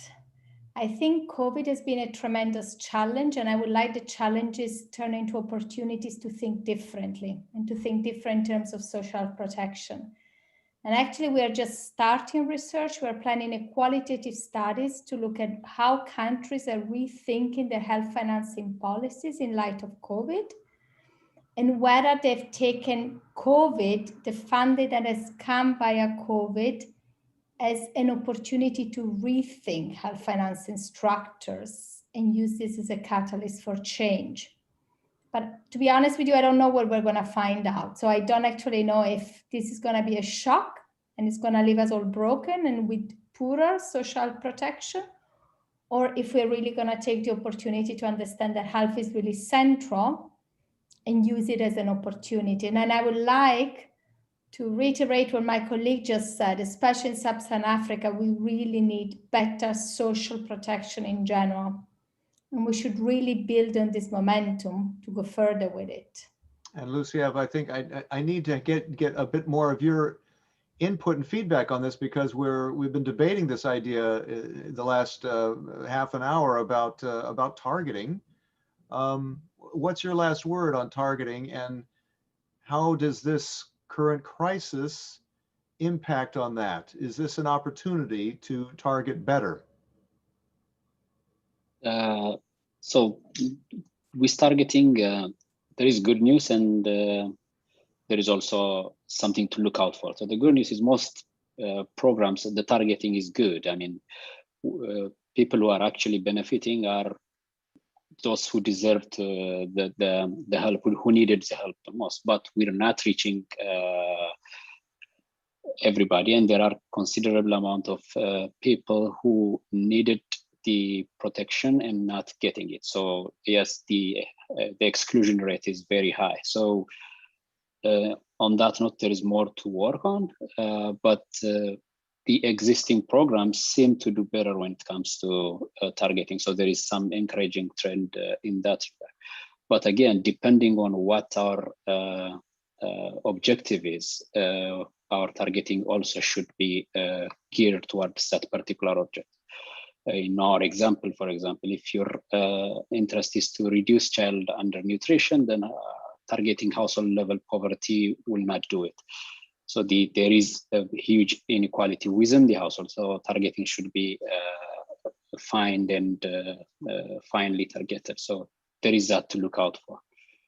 Okay, Holger, maybe a final word briefly. But this is all about tapping all your brains for AFD, the Agence Française de Développement, to decide how to better target its aid, its help, its assistance. And what should the takeaway be from this public-private discussion? I mean, I would say, as you talk to the Agence Française de Développement, and it's a donor, and to talk now also to me as a representative from the technical, let's say, international corporation. Here, I would say this is also a big and huge question to both of us, to those who are very active as donors and to those who are very active as technical, let's say, corporation agencies and colleagues. We have to. That's a message to the global north. We have to work on our future interaction cooperation, because it's not only about money.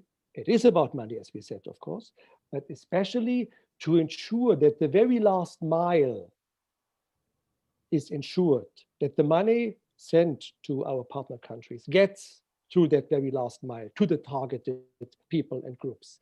This is something which is not done by, let's say, management of budgets. Here you need technical cooperation, be it about regulation, be it about approaches how to, for instance, involve local communities as a sort of, let's say, beneficiaries, or even how to reorganize and to organize intermediaries and so on. So that's, first of all, also a question to us.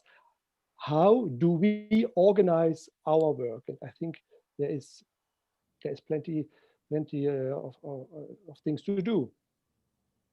Okay, I think I would wrap this up now, unless somebody has a burning need to say some final word. Is there anyone? Please raise your hand if you would like to say some final word. Shahra, please. Sorry, I do want to be very brief, but okay. I do think, like everyone said it, I think we are at a crossroads, particularly in terms of social protection, investments in health and social protection measures. On the one hand, we have seen the importance of having a social protection system in place when a crisis hits, because countries that didn't have it had really to struggle to put something in place very quickly. On the other hand, we're also at the very high risk of having to go through another period of fiscal consolidation and austerity.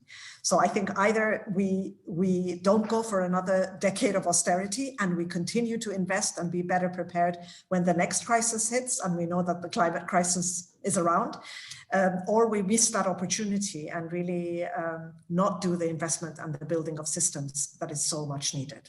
Thank you. That's a wonderful final word. I think we'll leave it at that. Thank you so much to all the speakers on this, just this one part of several days of discussion on where we go with AFD and the rest of the aid and assistance community, the development community. Tomorrow is the final day. There will be a panel discussion, focus on the political economy of inequality reduction, and lots more networking, which is very much a part of this at this final conference of the EU AFD Research Facility on Inequalities. Keep in mind the links to all the studies that were presented in your session are going to be going on the Slido, so watch out for that. All these discussions throughout this conference are recorded for playback, so keep that in mind too. So thanks so much for being a part of it as a speaker, as those who sent in questions, as those who watched. And we'll see you tomorrow. Thanks very much.